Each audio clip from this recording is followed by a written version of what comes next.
in any other part of the world that is listening in. Thank you for having me. Mr. Lampe is unavoidably absent for obvious reasons. I will be taking you through his presentations, his slides, which I would start sharing any moment from now.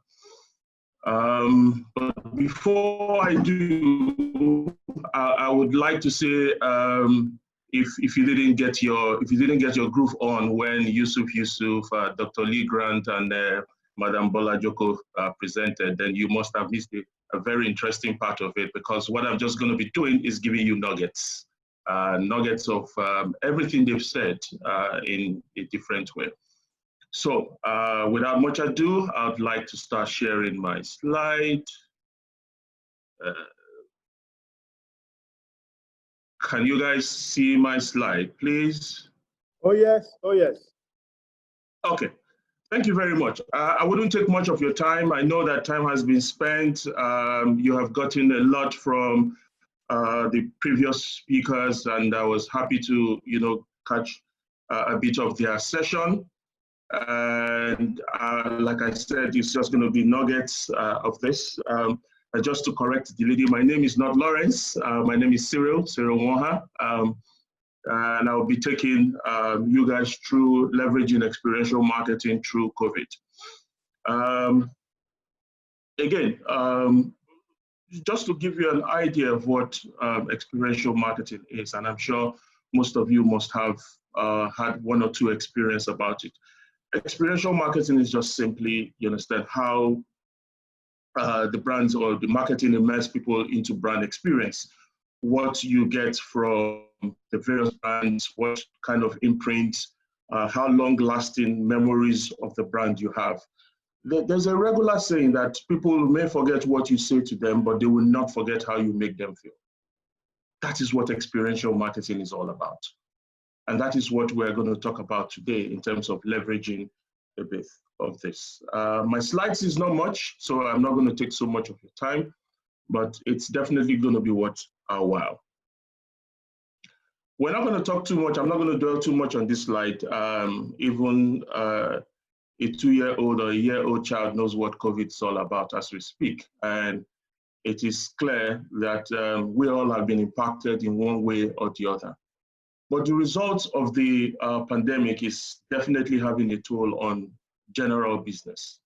And all the brands are beginning to reevaluate how they are positioning themselves. And I'm happy that Bola Joko did speak a lot about that. And one of the most hard hit is marketing communication, because once you go into these serious issues of oh, we're not having enough money, we don't have enough money to spend, the first thing that happens is marketing communication suffers for it. And that means that, we have to reevaluate how we do our kind of work. And while this is doing, the brands are beginning to look for more ways that they will begin to push, content, begin to relate with their consumers and target. And that is all we're going to be discussing, or how we're going to be looking at it today. Again, business of advertising, I did mention this a lot, where we are evaluating. So I would just go to the next slide, which is a very key part of the presentation. So key questions you should be asking yourself now is beyond brand communication. How does a brand engage customers to promote spending on brand's product?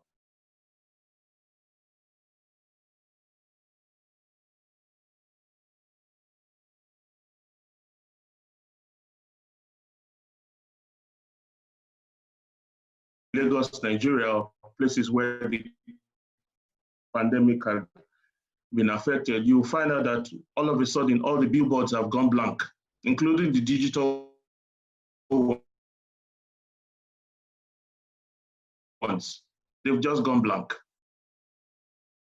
So you also need to be thinking beyond what else, what is the niche with your target consumers? How does brand promote the product or services amidst COVID crisis? How do you promote it when COVID is taking a toll on everyone? You need to also ask yourself or address the concerns of health, wellness, community, as well as fulfillment of personal need. How do I support my consumers or customers during this period of time? To understand is that people are struggling to navigate this new challenge. It's more rampant for us in this part of the world because working from home is relatively a new concept to many people. Nigeria is a community that is bubbling with activities. We have one Owambe or the other. We have one party, one event, one show, one activation, one activity happening at a point in time. And all of a sudden, all this came to a halt. How do we begin to make our brand engage beyond those physical things that we usually do?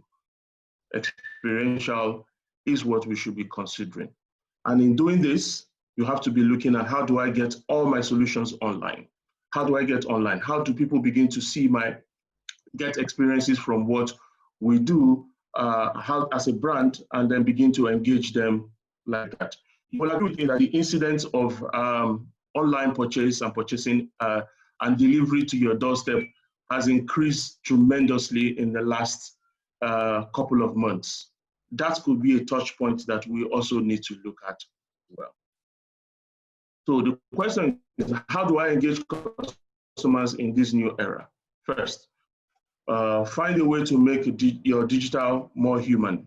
It is not about putting your banners or putting visuals and putting communications and saying, look, I'm on Instagram and the rest of them. How does it engage with your target customer? How do you embed human interaction into your visual channels? Instead of your regular call, chat box, and the rest of them, how do consumers get to reach you if they have concerns about your brand? How do you reward loyalty within this period? How do I go about, in those days, you know, when you run before the COVID, you say, oh, if you buy this, so you get a coupon, you redeem your coupon, and that. How can we turn that into a virtual, how can you turn that into a virtual coupon, for example? We need to make interesting and tangible content. Today, I was happy that the last speaker said something about customer is king. Today, they'll tell you content is king. A lot of people will tell you if you have the right content, you get the right customer. So go for the content. How do we introduce things like gamification? Knowing fully well that people are staying at home right now. A lot of them are looking for things, bored as it may be, looking for content that will push them. How can we begin to develop gamification or things like games that will engage with the customer, but yet still drive you back into, you know, liking the brand? And this will help the target audience engage more with you virtually via events and increase interaction. Because with that, you get to have a lot more interaction with them. Augmented reality is something that is growing in other parts of the world. It's grown, but in our market is beginning to grow. Virtual reality is also doing that. Social media sharing, influencer marketing, we all know about it, but how effective is the influencer marketing? How can one person, one influencer, be a bastion to push my brand communication rather than just sharing the skits, the fun stories and the rest of them? How can I convert those fun stories into actual purchase? And of course, don't capitalize on the crisis, as it were. COVID is here, it will go, okay? This is not the first pandemic where the world is facing. There have been pandemics before this one. This one will definitely go. But how will your brand innovate and move on? That's the most important question we need to ask ourselves. So I'll take you through 1 or 2, 3 slides. Like I said, I don't have so many slides. I don't have so many, but I'll show you 1 or 2 things that brands and businesses can begin to leverage. Augmented reality and visual reality is going to be the next thing. I mean, if you have seen what do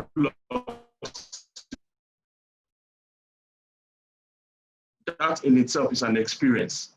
So if I want to paint, if I want to see how the four corners of my house will look like if I'm going to repaint the house, all I need to do is use the Dulux app and then put it across the home, and I'll pick a color, and then we'll look at it with your spouse or your friends or whatever, and you agree. And the next thing, you're going to get a Dulux Experiential.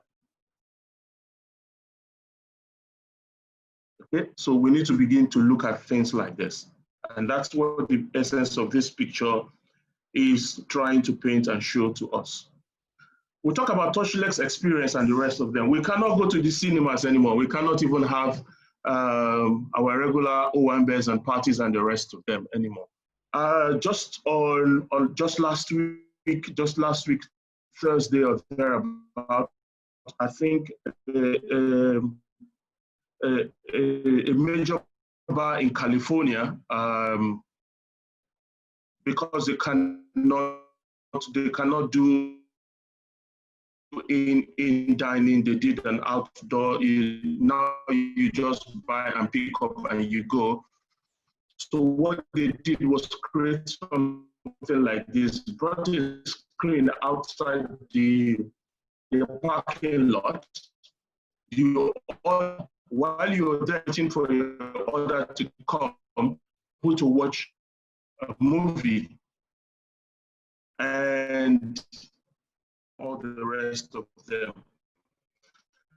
You can now actually have experiences and devices within malls like this that you can actually have interaction with without necessarily having to, touch them. And as we move along, you see some of these things happening at airports and the rest of them. That will be something like a touchless script happening all around. Your brand can take advantage of this to become that brand and is sensitive to the situation and the environment as we navigate this new normal that we are all in. I talked about influencer marketing. I cannot overemphasize it. The truth of the matter is more and more of brands are going to rely on influencer marketing as we move on. And the reason is simple. We will need these influencers to push our brands because of the number of followership and engagement they have, the reach that we can reach with the reach that brands can get through influencers in the market can never be overemphasized. So I'll give you an example. Somebody like a Don Jazzy, who is first a music artist, and then of course he is an advocate for human rights and doing other stuff that he does in that light. You having him as your brand ambassador, and again, they are not necessarily big people like him, and smaller people who also make sense. Having somebody like that advocate for your brand is very, very important. So businesses and brands are going to need to look at this because they are going to lead some of the communication and content. They can generate content, they can build content for you, and at the same time post it where they can get that organic reach.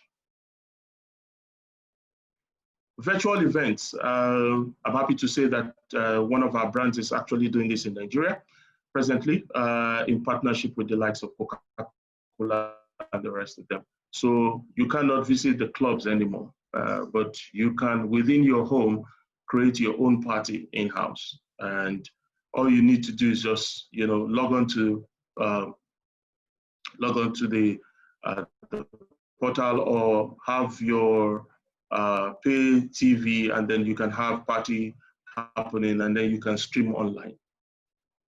You can see what you're doing right from your home and the rest of them. More and more of the brands and businesses need to begin to leverage things like this as we move on. And one other idea we talked about this morning with my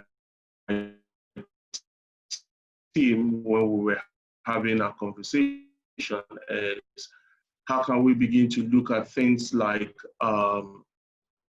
family time within the home. So there were old films or old sitcoms that were really, really important in those days that people looked at and are very still relevant in this time, like the Good Times, the Jeffersons, and the rest of them, could just be something that would, bring that necessary bond, in the house. And then stations, TV stations or pay TVs can begin to look at having specific channels like this to leverage and sell content through. I already mentioned this already. There's a Turn Up Friday that Pepsi does. And then, of course, there's an O1 Saturday, which the likes of Indomine is partnering on. We need to begin to look at this as touch points and things that businesses should be leveraging. We need to just look at those things that are key to our target audience. What is their behavioral pattern, and how we can help push our brands and content in their face, and they begin to warm up to us.